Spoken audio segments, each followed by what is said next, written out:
아까 말씀드린 것처럼 이제 성찬이 있을 때는 우리가 이제 구약에서 성찬이 어떻게 예표되어 있는가 그 말씀들을 이제 좀 찾아보고자 합니다. 원래 창세기부터 이렇게 와야 되는데 예, 거꾸로 왔어요. 예. 말라기는 에스라와 느헤미야와 같은 시기에 기록된 성경입니다. 여러분 구약 성경 중에 제일 마지막에 쓰인 책이 뭘까요? 아닙니다. 아닙니다. 말라기라는데 역대하가 사실 제일 마지막에 쓰였죠. 말라기는요 에스라 느헤미야와 어떻게 비슷한 시기 같은 시기에 이렇게 기록된 성경입니다. 좀 더 이렇게 좁혀 보면요 느헤미야 시기 정도로 이제 볼 수 있습니다. 이스라엘 백성들이 포로기를 마치고 돌아온 때입니다. 우리가 수요일마다 이제 에스라를 이제 살펴보고 있는데 수요일에 에스라 설교 들으신 분들은 오늘 이해가 좀 더 빠를 것 같아요.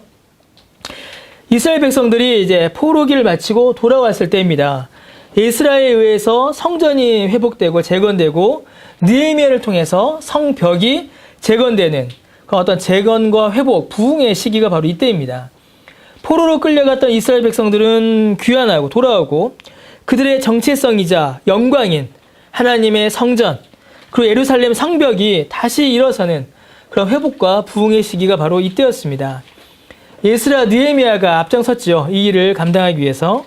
그리고 학계 스가랴가 선지자로서 이들을 도왔습니다. 온 이스라엘 백성들이 함께 힘을 모아 이 일을 감당했습니다. 어렵고 힘든 어떤 방해도 분명히 있었죠. 어떤 살해의 위험도 있었고 공격의 위험도 늘 있었습니다. 하지만 어렵고 힘든 방해 가운데서도 이스라엘 백성들은 믿음으로 이 일을 감당해냈습니다. 우리가 수요일마다 에스라를 살펴보고 있는데 그 에스라 내용을 살펴보면 얼마나 이들이 정말 하나님 앞에 믿음으로 일을 감당하고 있는지가 잘 나타납니다. 근데 여러분 이 에스라, 느헤미야의 회복은요 실패한 회복입니다. 그 자체가 온전하고 완전한 회복이 아닙니다. 좀 더 정확히 이야기하면 하나님께서 하나님의 백성 가운데 주시는 참된 회복은 아니었습니다. 몇 가지 이유가 있어요. 첫 번째로 이스라엘 백성들이 바랐던 회복과 에스라 느헤미야 때 이루어진 회복이 달랐습니다. 이건 아주 중요합니다. 이스라엘 백성들이 바라고 소원한 회복은 뭐였을까요, 여러분? 이스라엘 자체는 예, 조금 더 가주세요. 조금 더 하면? 그렇죠, 예. 다윗과 솔로몬의 영광이 재현되는 것이었습니다. 그 얘기 하고 싶었던 거죠. 네, 맞아요. 다윗과 솔로몬의 영광이 재현되는 것. 이것이 이스라엘 백성들이 소원하고 기대한 것이었습니다. 왜 노인들이 그 스룹바벨 성전이 세워졌을 때 통곡했겠어요? 그 예전 성전의 영광을 기억하기 때문에 운 겁니다. 그걸 기대했던 것이에요. 그러나 실상은 정반대였습니다. 방금 말씀드린 것처럼 재건된 성전은 원래의 성전과 솔로몬 성전과 비교가 무의미할 정도로 매우 초라했습니다. 느헤미야 때 재건된 성벽 역시도 이스라엘 민족을 완벽하게 지켜주지 못했습니다. 다윗과 솔로몬이 누렸던 영광이 재현되지 못한 겁니다. 시간이 지나면서 지배하는 나라가 바뀔 뿐 이스라엘 민족은 여전히 식민지 신세를 면하지 못합니다. 아수르가, 바벨론이, 바사 페르시아가, 로마가, 심지어는 그들이 아예 없어져 버리죠. 나라가. 계속 이스라엘은 나라만 바뀔 뿐이지 지배를 계속 받습니다. 그들이 기대했던, 바랐던 그 회복, 부흥과는 거리가 멀었습니다. 예수님이 자기 자신을 메시아라고 이렇게 드러내셨을 때에 이스라엘 백성들이 예수님을 그토록 싫어할 수밖에 없었던 이유가 바로 여기 있습니다. 이스라엘이 기대한 메시아는 다윗과 솔로몬 같은 메시아였습니다. 그때의 영광을 재현시켜줄, 그때의 영광을 회복시켜줄 그런 메시아를 바랬죠. 그러나 예수님은 그렇게 하지 않으셨습니다. 오히려 스룹바벨 성전보다 좀 더 화려하게 지었던 헤롯 성전을 다 무너지게 하겠다 이렇게 말씀하셨거든요.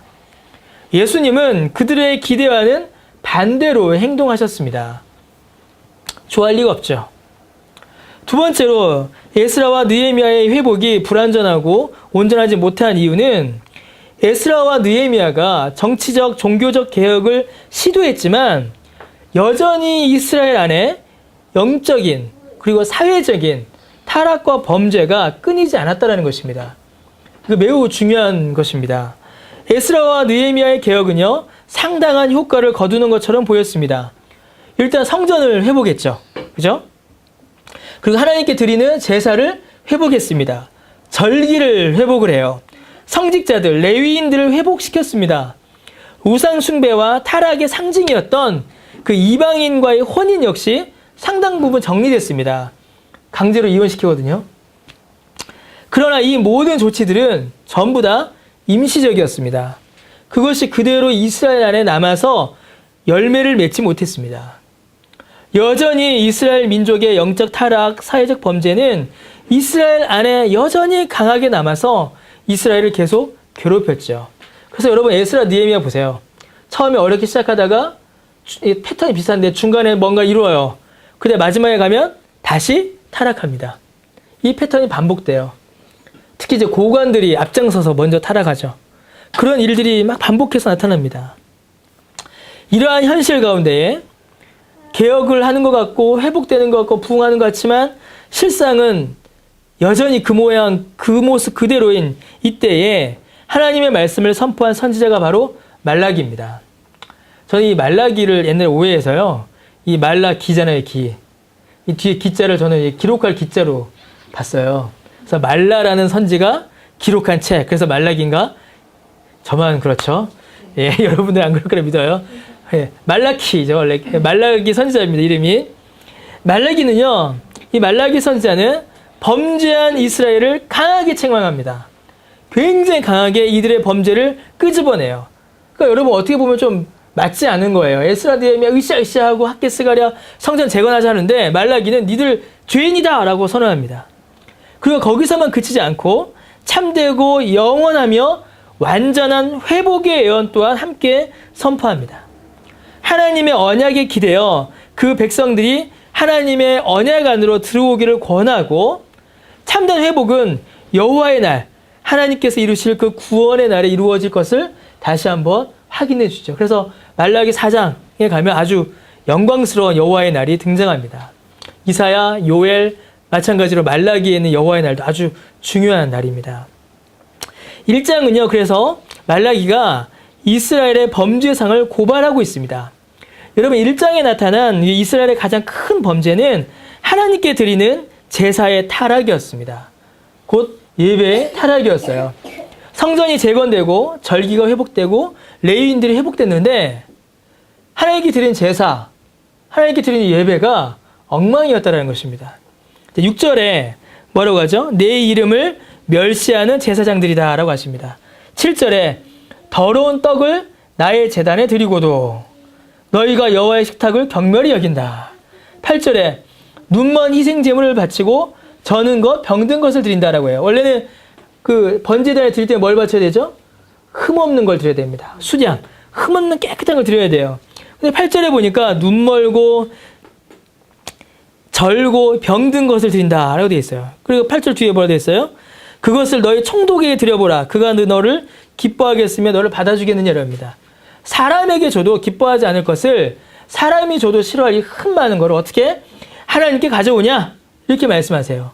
12절에 여호와의 식탁은 더러워졌고 경멸히 여길 것이고 내 이름을 더럽혔다라고 말씀하십니다.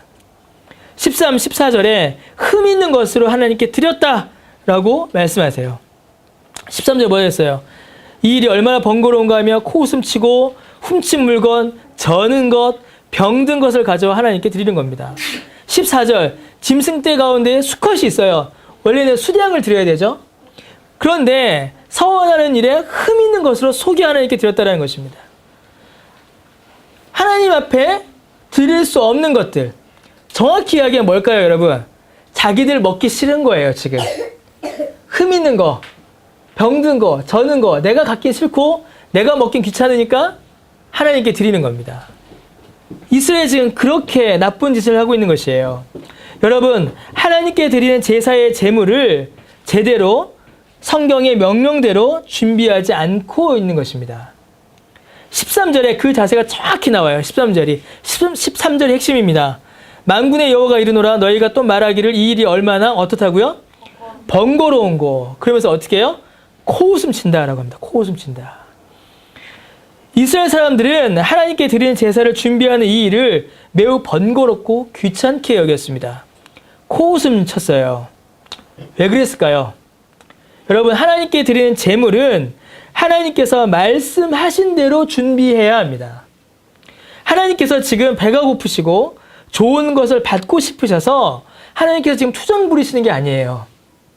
오해하시면 안 됩니다. 하나님이 돈이 없어서, 하나님께서 재물이 없으셔서 그것을 요구하시는 것이 아닙니다. 지금 이스라엘의 범죄는 하나님께 질이 낮은 것을 드리기 때문에 받는 질책이 아니라 하나님께서 명하신 말씀대로 드리지 않기 때문에 받는 질책입니다. 과부의 2렙돈을 받으시는 주님이세요. 질이 문제가 아닌 겁니다. 하나님의 말씀하신 대로 드리느냐, 드리지 않느냐를 보시는 것이죠. 그들의 중심에 하나님을 사랑하는 마음이 없는 겁니다. 귀찮은 것이에요. 코웃음 치는 겁니다. 그 말씀 지켜서 뭐 하겠냐 하는 것이죠. 하나님을 사랑하지 않고 있는 것입니다. 여러분, 사람이 사람을 사랑할 때에도 사랑하는 사람에게 가장 좋은 것을 주고 싶은 게 사람의 마음입니다. 그 사람이 원하는 것을 주고 싶은 게 사람의 마음이에요. 그러나 이스라엘은 하나님을 사랑하지 않기에 하나님의 말씀대로 하나님 앞에 나오지 않는 것입니다. 굉장히 중요한 것입니다, 여러분. 여러분이 하나님을 사랑한다라는 것을 어떻게 표현하시겠어요? 내가 하나님을 사랑한다를 어떻게 드러내시겠습니까? 아주 단순합니다. 하나님의 말씀대로 사는 삶이 하나님을 사랑하는 것을 드러내는 것입니다. 하나님의 말씀대로 예배 드리는 것이 하나님을 사랑하는 것입니다. 제사가 타락하고 하나님께 드리는 예배가 타락했습니다. 하나님의 말씀을 지키는 가장 기본적인 일, 곧 제사와 예배에서 하나님의 말씀을 지키지 않고 이것을 귀찮게 여긴다면 여러분, 실생활에서는 말할 것도 없는 것입니다. 교회에 오는 것조차도, 하나님께 예배 드리는 것조차도 말씀대로 하지 않는데 삶에서는 말씀을 지키겠어요? 여러분, 진리를 잃어버리면 윤리도 잃어버립니다. 그래서 2장과 3장에서는 이스라엘의 타락상이 쭉 이어집니다. 이스라엘은 사회적으로도 심각한 타락 가운데 있었습니다. 범죄, 악행, 쾌락을 쫓기 위한 이혼, 타락, 우상 숭배가 여전히 나타납니다. 이스라엘은 하나도 바뀌지 않은 겁니다.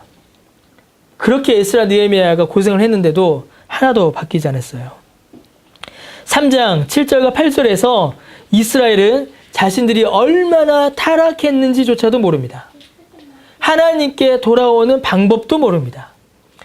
가장 큰 타락이 뭐냐면요, 자신이 얼마나 타락했는지조차 알지 못하는 게 가장 극심한 타락입니다. 지금 이스라엘은 그 타락 가운데 있는 것이에요. 전혀 개혁이 일어나지 않은 것입니다. 전혀 개혁이 성공하지 못한 것입니다. 여러분, 에스라와 느헤미야 때 일어난 개혁들은 전혀 열매 맺지 못했습니다. 여러분, 이거 너무 중요한 것이에요. 사람이 시도한 개혁은 열매 맺지 못합니다. 그렇게 고생해서 성전 세우고 성벽 재건했지만, 건물을 세우고 제도를 정비하고 정책을 새롭게 했지만 그 열매가 없는 겁니다. 너무 심각한 일이에요. 여러분, 외적인 회복, 외적인 부흥이 참된 회복과 참된 부흥을 가져오지 않습니다. 겉이 바뀌었다고 해서 바뀐 게 아니라는 것입니다. 너무 중요한 얘기예요, 여러분. 여러분, 육적인 이스라엘의 회복은 실패했습니다. 육적인, 혈통적인 이스라엘의 회복과 개혁은 실패한 것이에요. 눈에 보이는 성전도, 예루살렘도, 이스라엘 민족도 하나님께서 주시는 참된 회복을 이루지 못했습니다. 사람의 모든 시도는 실패한 것입니다. 에스라와 느헤미야는 어쩌면 실패를 향하여 달려가고 있는지 몰라요. 달려갔죠. 우리는 그 역사의 끝을 아니까. 그러니까 에스라 느헤미야 너무 좋아할 필요 없습니다. 학계 스가랴 너무 좋아할 필요 없어요. 에스라 느헤미야는 실패를 향해 달려가고 있는 겁니다. 얼마나 실패했냐면 10절에서 하나님께서 이스라엘과의 관계를 끊으시겠다라고 선언하십니다. 실패의 절정이죠. 하나님께서는 너희가 내 제단 위에 헛되이 불사르지 못하게 하기 위하여 너희 중에 성전문을 닫을 자가 있었으면 좋겠다라고 하세요. 이스라엘 백성들이 가져오는 재물들이 너무 싫으셔서, 그것이 너무 하나님 마음에 들지 않으셔서 하나님께서 누가 이 성전문 좀 닫아주기를 바라시는 것입니다. 들어오지 말라라는 것이에요. 이스라엘의 거짓 제사를 이제 받지 않으시겠다라는 말씀이십니다. 내가 너희를 기뻐하지 않으면 내가 너희를 기뻐하지 않으며 너희가 손으로 드리는 것도 받지 않겠다라고 말씀하십니다. 여러분, 이스라엘이 하나님의 자녀로서 누리는 가장 큰 특권은 그들이 하나님 앞에 나아가 제사를 드리고 하나님의 은혜를 받는 것입니다. 여러분, 이스라엘의 가장 큰 특권은 하나님의 집으로 들어가는 것이에요. 하나님의 집, 곧 성전 안으로 제사장이 모든 백성의 죄를 대신 지고 들어가 죄사함의 은혜를 받아 백성에게 전하는 그 일이야말로 이스라엘 백성만이 누리는 특권이요 은혜입니다. 내가 내 아버지의 집으로 들어가는 것, 이게 이스라엘의 가장 큰 특권이에요. 그게 하나님의 백성됨의 가장 분명한 증거입니다. 그런데 하나님께서 이제 들어오지 말라라고 하시는 겁니다. 이제 니들 좀 안 들어왔으면 좋겠다. 이제 이 성전문 좀 닫았으면 좋겠다. 지금 그러시는 거예요. 이제 하나님께서 그 제사를 받지 않으시겠다라고 선언하십니다. 하나님의 집에 들어오지 말라라고 말씀하시는 것입니다. 이제 더 이상 이스라엘 백성의 제물을 받지 않으시겠다라고 하십니다. 여러분, 이스라엘 백성의 제물을 받지 않으신다는 말은 곧 이제 더 이상 이스라엘 백성 그 자체를 받지 않으시겠다는 말씀과 같은 말입니다. 이제 끝난 겁니다. 이스라엘 백성들은. 에스라, 느헤미야, 학개, 스가랴, 그 재건과 회복과 부흥의 결과가 뭐냐면 끝난 겁니다. 무의미한 것이에요. 이스라엘의 모든 시도는 성벽을 재건하고 성벽을 재건하며 레위인을 다시 세우고 족보를 뒤져 이스라엘의 순수한 혈통을 회복하고 이방인들을 내보내고 다시 이스라엘을 회복하려던 절기를 회복하고 그런 모든 노력들이, 모든 시도들이 실패로 끝난 겁니다. 여전히 이스라엘은 하나님을 섬기지 않았고 하나님은 이제 더 이상 그들을 받지 않으시기로 결정하십니다. 여러분, 이스라엘은 실패했습니다. 그리고 그 실패의 중심에는 하나님의 법을 떠난 타락이 있습니다. 결국 실패한 것이에요, 이스라엘은. 10절은 그 실패를 이야기합니다. 근데 여러분, 11절은 완전히 다른 이야기를 이야기합니다. 10절과 11절은 붙어 있지만 그 사이의 간극은 너무나도 큽니다. 하나님께서는 이제 새로운 제사를 받으시겠다라고 말씀하십니다. 놀라운 사건이죠. 구약의 모든 제사는 끝났습니다. 구약의 성전과 제사는 실패하였습니다. 이스라엘이 하나님의 제사를 망쳐놓았고 하나님께 영광 돌리지 않았습니다. 사람의 회복과 부흥은 실패한 것입니다. 그러나 여러분, 하나님께서는 영광 받으시기를 포기하시거나 중단하지 않으십니다. 사람은 타락하여 하나님께 영광 돌리기를 싫어하지만 하나님께서는 영광 받으시기를 포기하지 않으십니다. 하나님께서는 영광 받으시기 원하시고 영광 받으시기로 결정하십니다. 그래서 하나님께서 영광 받으실 새로운 제사를 선포하십니다. 하나님께서 직접 행하시는 것입니다. 이 새로운 제사는 이전의 제사와는 완전히 다른 제사입니다. 성전과 제물로 드리는 제사가 아니기 때문에 그렇습니다. 여러분, 11절에서 하나님께서 말씀하십니다. 만군의 여호와가 이르노라. 원래는 그 사이에 진실로라는 단어가 있어요, 원래는. 근데 빠졌죠. 만군의 여호와가 이르노라. 진실로. 뭐라고 하세요? 해 뜨는 곳에서부터 해 지는 곳까지 온 땅의 모든 이방 민족 중에서 내 이름이 크게 될 것이라 라고 말씀하십니다. 여러분, 이스라엘의 처신과는 완전히 반대되는 말씀이에요. 그렇죠? 이스라엘은 하나님이 택하신 특별한 민족이고 예루살렘에 거하는 특별한 민족이었습니다. 특별한 땅의 특별한 사람들이었죠. 그러나 이스라엘은 하나님의 이름을 작게 여겼습니다. 하찮게 여겼죠. 가볍게 여기고 그 이름을 귀찮게 여겼고 번거롭게 생각했습니다. 그러나 하나님의 이름은 크게 될 것입니다. 어떻게요? 한 민족, 한 나라에서가 아니라 이스라엘 민족에게서가 아니라 이방 민족 중에서 모든 땅에서 하나님의 이름이 크게 되실 것입니다. 해 뜨는 곳에서부터 해 지는 곳까지. 여러분, 지구는 어떻죠? 둥글죠? 지구는 둥굽니다. 그럼 해 뜨는 곳에서부터 해 지는 곳은 어딜까요? 지구 전체를 가리키는 것이죠. 굳이 뭐 이렇게 말하지 않아도 됩니다. 해 뜨는 곳에서부터 해 지는 곳은 하나님의 섭리와 통치와 영광이 온 땅 가운데 임할 것을 말씀하십니다. 시편에서 이사야에서 그렇게 인용되죠. 하나님이 영광 받으십니다. 어떻게요? 모든 땅에서. 예루살렘 성전이라는 좁은 땅이 아니라 모든 땅에서 하나님께서 영광 받으십니다. 누구로부터요? 모든 이방 민족으로부터. 유대인이라는 한 민족이 아니라 모든 이방 민족으로부터 하나님께서 영광 받으십니다. 마태복음 8장에 가면요, 이방인이 구원받는 놀라운 사건이 하나 기록되어 있습니다. 여러분, 마태복음 8장을 한번 보실까요? 마태복음 8장을 잠깐 보겠습니다. 마태복음 8장은 이제 두 가지의 사건으로 기록을 시작을 하죠. 첫 번째는 누가 치료받죠? 마태복음 8장에 보니까 나병 환자가 치료를 받습니다. 나병 환자가 나와 저람 이르되 주님 원하시면 저를 깨끗게 할 수 있습니다. 그러니까 주께서 치료하세요. 그러다가 5절에 가니까 이제 누가 등장하죠? 백부장이 이제 등장합니다. 그래서 백부장이 누굴 예수님께 얘기해요? 자기 하인을 이야기하죠. 그래서 예수님께서 그래 내가 가서 고쳐줄게 이러니까 백부장이 뭐라고 해요? 예, 아유, 말씀만 하십시오. 저도 아래에 있는 사람이라 명령하면 가고 오고 합니다. 그러니까 예수님께서 뭐라고 하세요? 유대인 중에 이러한 믿음을 내가 보지 본 적이 없다. 이렇게 말씀하십니다. 자, 이게 무슨 말인가? 자, 여러분, 마태복음 8장에서 나병 환자와 백부장이 등장합니다. 자, 그런데 나병 환자나 백부장이나 유대인들의 관점에서 봤을 때는 같은 사람이에요. 똑같은 사람입니다. 어떻게 같을까요? 나병 환자는 저주받아서 이스라엘 회중에서 쫓겨난 자이고, 백부장은 어느 나라 사람일까요, 여러분? 로마 사람입니다.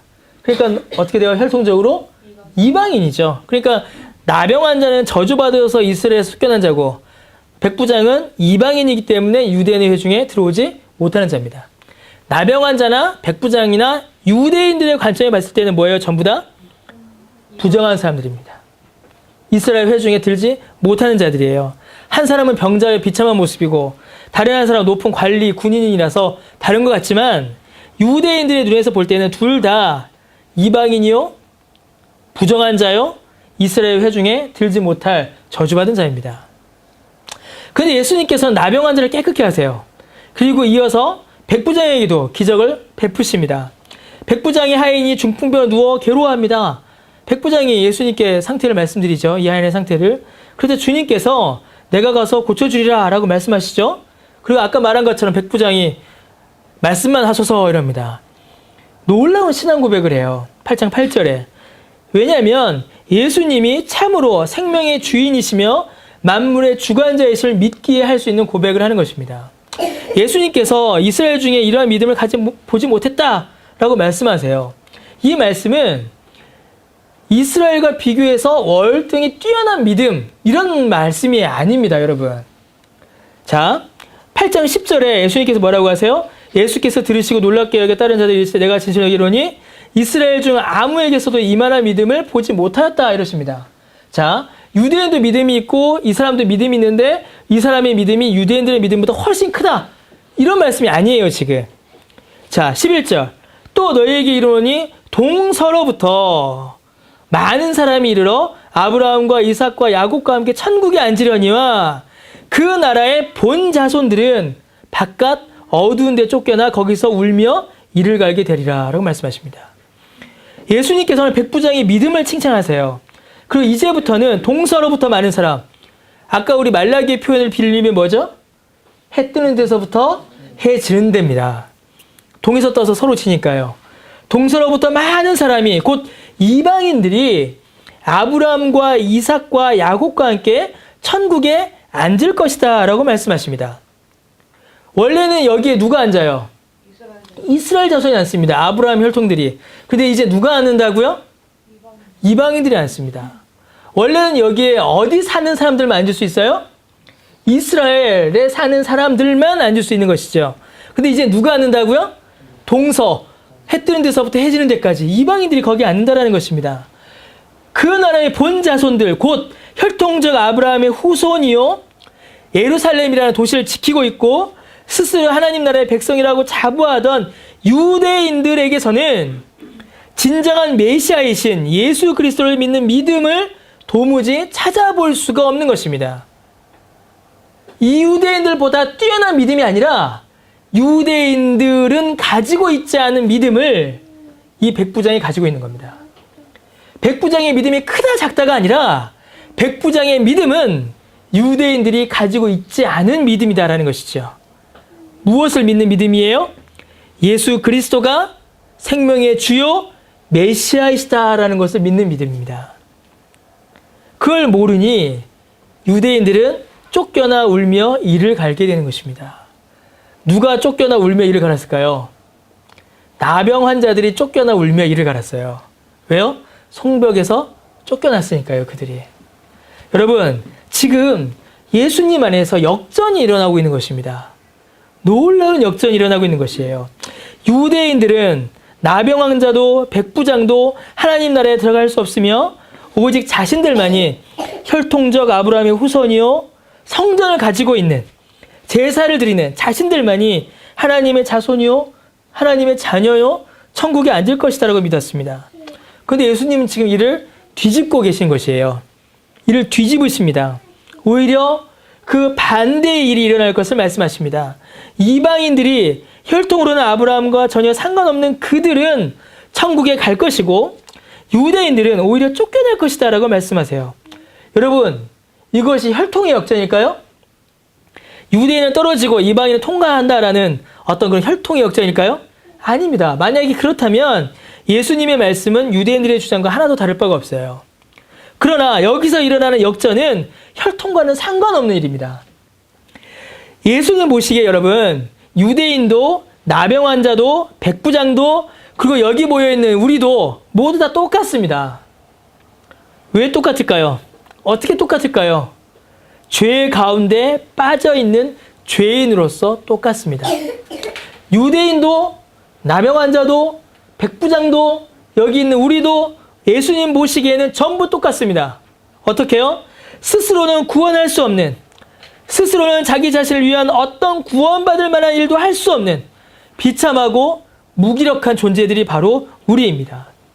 아무리 애를 쓰고 발버둥을 쳐도 스스로의 힘으로는 죄에서 벗어날 수 없는 그 비참함으로 모두가 똑같습니다. 다 똑같은 것이에요. 다 똑같습니다. 그런데 어디서 차이가 날까요? 큰 차이가 일어납니다.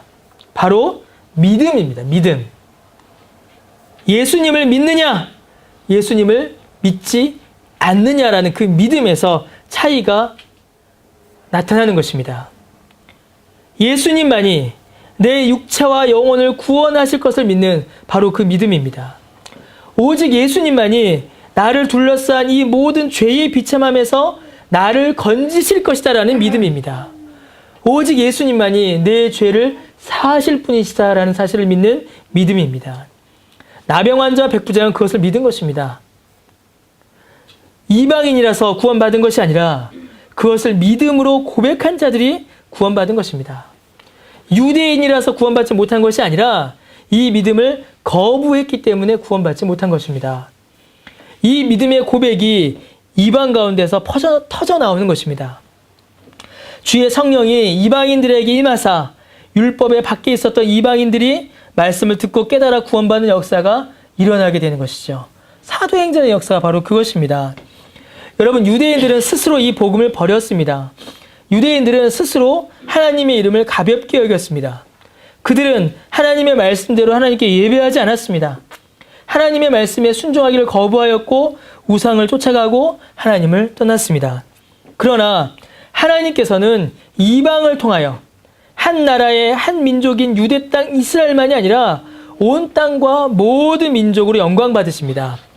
요엘에 기록된 말씀과 같이 마지막 날에 주의 성령을 모든 세대의 모든 사람들에게 부어주사 하나님의 말씀을 깨닫고 그 복음을 믿으며 하나님 나라의 백성됨을 드러내는 놀라운 구원 역사가 일어나는 것입니다. 이미 예수 그리스도께서 오심으로 교회를 통하여 이 역사는 지금 일어나고 있습니다. 그게 우리입니다. 우리가 그 은혜 가운데 있는 것입니다. 이를 통해서 이방인들이 하나님 오는 것이고 하나님은 이방인들을 통하여 영광 받으시는 것입니다. 하나님의 이름이 온 땅 위에 높임을 받으시는 것입니다. 우리가 바로 그 안에 있는 것입니다. 이방 민족 중에서 하나님의 이름이 높임을 받는 이 일을 말라기 선지자는 이방인들이 하나님께 드리는 분향과 깨끗한 제물을 통해서 이루어진다라고 이야기합니다. 11절에 그렇게 나오죠. 분향과 제물은 말 그대로 제사를 의미합니다. 하나님께 올려드리는 새로운 제사가 있을 것을 말씀하십니다. 여러분, 이 제사는 온 땅의 이방인들을 통하여 드려질 것입니다. 그러나 이 제사는 유대인들의 성전과 제물을 통하여 드려질 제사가 아닙니다. 이미 그 제사는 실패했고 끝났기 때문이죠. 그래서 여러분, 아직도 구약의 제사가 의미 있다라고 믿는 것은 큰 잘못입니다. 그것은 예수님을 부정하는 것이에요. 그렇다면 여러분, 이 제사는 이제 뭘까요? 이 제사. 이미 답이 다 나왔습니다. 이 깨끗한 제물은 무엇일까요? 온 땅에서 온 이방인들을 통해 하나님께 드려진 이 깨끗한 제물, 깨끗한 제사는 무엇일까요? 유대인들은 깨끗하지 않은 제물, 곧 하나님의 말씀에 어긋나는 제물을 드렸습니다. 그렇다면 이렇게 모든 제사를 온전하게 하는 이 깨끗한 제물은 과연 뭘까요? 바로 예수 그리스도이십니다. 예수 그리스도가 깨끗한 제물입니다. 예수 그리스도가 바로 새로운 제사입니다. 해 뜨는 곳에서 해 지는 데까지 모든 이방인들이 구원을 받아 하나님께 영광을 돌려드리는 이 일은 하나님의 이름이 모든 이방 민족 중에서 크게 될 이 놀라운 구원의 역사는 오직 예수 그리스도가 제물 되심으로 이루어집니다. 사람이 지은 성전과 사람이 행하는 제사로 이루어지는 것이 아니라 예수 그리스도의 보혈로 예수 그리스도가 제물 되셔서 자신의 살을 찢으시고 자신의 피를 흘리심으로 이 제사를 우리 가운데 이루시는 것입니다. 이 제사가 우리의 모든 허물과 죄를 씻기 때문입니다. 이 제사로 말미암아 우리가 하나님 앞에 나아갈 담력을 얻을 수 있기 때문입니다. 이 예수 그리스도의 제사로만 죄 사함을 받아 거룩함으로 옷 입고 하나님 나라에 들어갈 수 있기 때문입니다. 예수 그리스도입니다. 여러분, 그래서 이 새 제사는 예수 그리스도 그분 자신입니다. 깨끗한 제물은 예수 그리스도의 살과 피입니다. 이제 구약의 모든 제사는 종결되었습니다. 구약의 모든 제사는 실패했습니다. 그러나 구약의 제사를 통하여 온전한 구원과 회복을 바라보게 합니다. 구약의 모든 제사는 예수 그리스도의 제사를 향합니다. 예수 그리스도께서 이 모든 제사를 이루셨습니다. 자신의 살을 찢고 자신의 피를 흘리심으로 예수님께서는 이 제사를 이루셨습니다. 예수 그리스도의 죽으심으로 부활하심으로 단번에 이 모든 제사를 우리 가운데 이루어 주신 것입니다. 그리고 이제 이 제사는 우리 안에서 드러납니다. 히브리서 13장 5절에 우리는 예수로 말미암아 항상 찬송의 제사를 하나님께 드리자 이는 그 이름을 증언하는 입술의 열매니라 라고 고백합니다. 하나님께서 우리에게 주신 구원의 은혜에 감사하여 드리는 감사와 찬송, 기도와 감사가 하나님께 우리가 올려드릴 제사라는 것입니다. 로마서 12장 1절에 그러므로 형제들아 내가 하나님의 모든 자비하심으로 너희를 권하노니 너희 몸을 하나님이 기뻐하시는 거룩한 산제물로 드리라. 이는 너희가 드릴 영적 예배니라.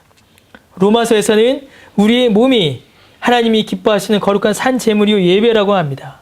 곧 우리의 삶을 하나님께 드리는 것입니다. 이게 새로운 제사입니다. 여러분, 초대교회의 교부들은 오늘 읽은 이 말라기 1장 10절과 11절의 본문을 그리고 이 본문에 나오는 새로운 제사를 성찬으로 이해하였습니다. 성찬은 제사가 아닙니다. 그러나 이 성찬을 통하여 우리는 우리를 위해 스스로 제물이 되사 온전한 제사를 이루신 예수 그리스도의 살과 피를 영적으로 경험하게 됩니다. 우리에게 생명을 주신 이방인으로 은혜 밖에 있던 우리를 하나님의 그 품에 품으신 사랑을 고백하게 되는 것입니다. 그리스도와 그의 죽으심이 주시는 실제적인 유익을 받아 누리는 것이 바로 성찬입니다. 이 성찬을 통하여 사람이 아닌 그리스도께서 이루신 완전한 죄사함의 제사와 그 은혜를 우리가 받아 누리고 또 그 은혜 주심을 확인하고 감사하며 이를 통해서 우리의 삶을 살아갈 원동력을 얻게 되는 것입니다. 그래서 성찬을 통하여 우리 삶의 결정적인 힘을 얻게 되는 것입니다.